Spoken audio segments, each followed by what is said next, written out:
6월 11일 수요일 매일 묵상을 시작하도록 하겠습니다. 오늘의 본문 말씀은 역대상 13장 1절에서 14절까지의 말씀입니다. 오늘 본문은 언약궤 운반에 대해서 지금 말씀해 주고 있습니다. 1절에서 4절까지 보시면 언약궤를 예루살렘으로 이주할 것을 결정하게 되죠.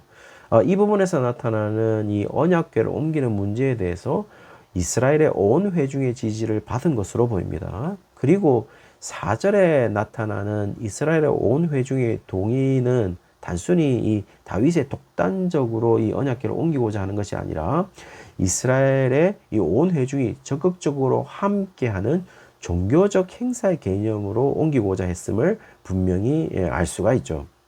그리고 2절에 이스라엘 온 회중이 동의만 얻은 것이 아님을 이야기하기 위해서 우리의 하나님 여호와께로 말미암았으면 이라고 표현하는 부분을 보면 언약궤를 옮기는 문제는 단순하게 이스라엘 온 회중의 동의뿐만 아니라 그 옮기는 자체가 바로 하나님의 일이다 라는 것을 이야기해 주고 있죠.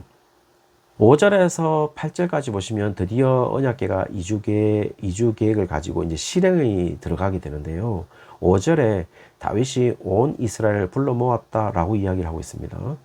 다윗에게 있어서 언약궤를 이주하는 문제는 모든 이스라엘의 문제로 확대시키고 있다라는 것을 알 수가 있죠.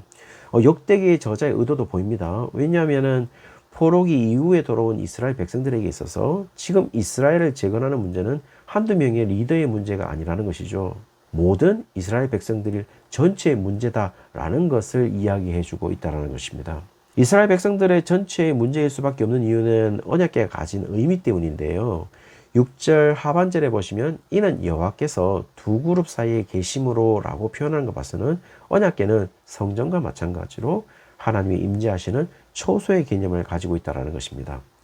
따라서 지금 이들은 언약궤를 옮기는 것이 아니라 하나님의 임재 장소를 옮기는 것이다 라는 것을 알 수가 있죠. 그리고 언약궤가 있는 장소에 바로 하나님이 거기에 임하셔서 하나님이 지금 언약을 실행하시기를 원하는 그 마음을 표현하고 있다는 겁니다. 그런데요, 문제는 여기에서 발생합니다. 그것은 아비나답의 집에서 언약궤를 이동하는 수단의 문제였습니다. 7절에 보시면은 새 수레에 싣고 옮기는 것이었어요. 그러나 이런 이동 방식은 전통적인 율법이 규정하는 방식은 아니었던 것이죠.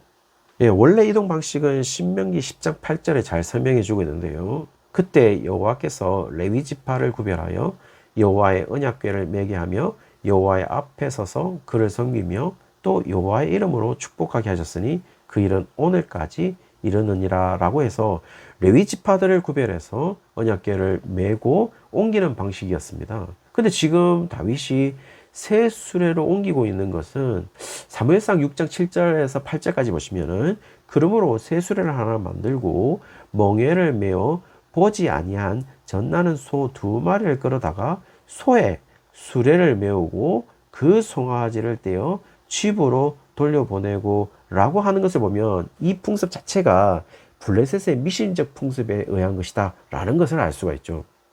결국 9절에서 12절까지 보시면 일이 벌어집니다. 9절에 기돈의 타작마당에 이르렀는데 소들이 뛰었기 때문에 우사가 손을 펴서 궤를 붙들었던 것이죠.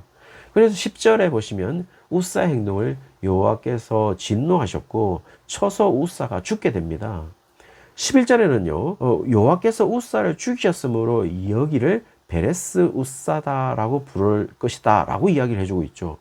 분명 이런 일이 일어난 이유는 충분히 예상할 수 있는 것은요, 언약궤를 옮기는 수단이 하나님에게 올바르지 못했다라는 것을 이야기해 주는 것으로 보입니다. 그래서 지금 옮기는 수단은 하나님의 수단과 충돌하고 있음을 이 베레스라는 단어로 이야기해 주고 있습니다. 이 베레스라는 것이 파라츠라는 단어인데요. 이 파라츠라는 단어는 11절에 보시면은 우사의 몸을 찢으셨으므로 라고 해서 그 찢다라는 단어가 이 파라츠라는 단어입니다. 그래서 지금 우사를 찢었다라는 것이 베레스 우사라는 의미라는 것이죠. 이 특별히 이 찢다라는 이 파라츠는 충돌하다, 부숴버리다, 부수다라는 의미를 가지고 있습니다. 그래서 분명 다윗의 운송 방법은 될 수 있는 한 안전하게 옮기려고 하는 선한 의도가 있는 것으로 보입니다. 그러나 인간의 생각과 의도는 하나님에게 늘 선한 것으로 정의되지는 않습니다. 오로지 하나님의 말씀대로 이루어지는 것만이 선할 수 있다라는 것을 이야기하고 있고, 그렇게 되지 않을 시에는 하나님의 생각과 의도는 늘 인간의 생각과 의도와 충돌할 수밖에 없고, 하나님은 늘 인간의 생각과 의도를 부순다라는 사실을 이 웃사의 죽음으로 우리에게 알려주고 있다는 것이죠. 13절에서 14절에 다윗이 이 괴를 다윗성으로 메어드리지 못하고 그 대신 가드 사람 이 오벳에돔의 집으로 메어갔다라고 이야기를 합니다.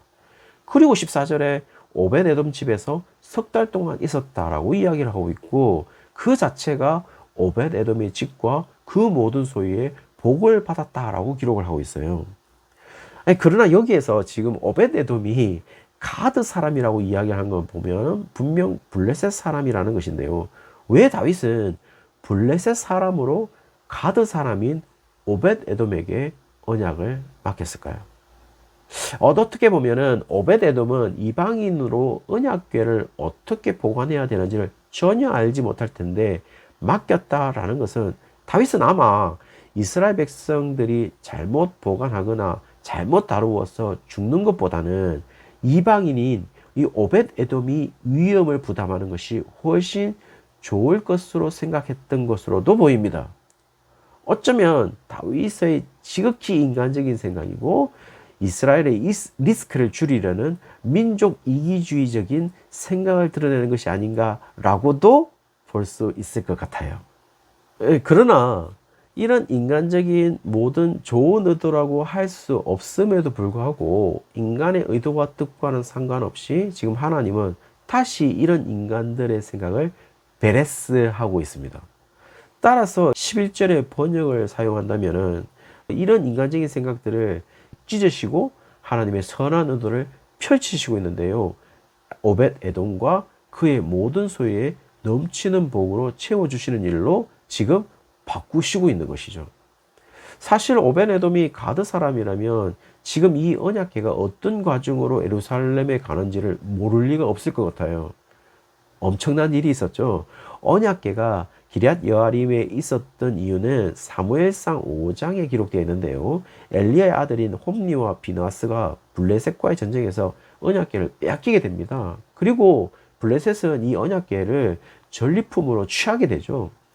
그러나 지금 언약궤가 가는 곳마다 어떤 일이 일어났습니까? 재앙이 일어났죠. 결국 블레셋 안에서도 재앙을 가져다 주는 불길한 물건으로 심지어 이스라엘로 다시 보낼 것을 이야기하기도 합니다. 그 과정 속에서 가드에도 언약궤가 갑니다. 그런데요, 그 가드에 언약궤가 옮겨지는데 큰 환란이 성읍에 덮쳐서 독한 종기가 났다고 사무엘상 5장 8절과 9절에 보시면요, 이렇게 기록되어 있습니다.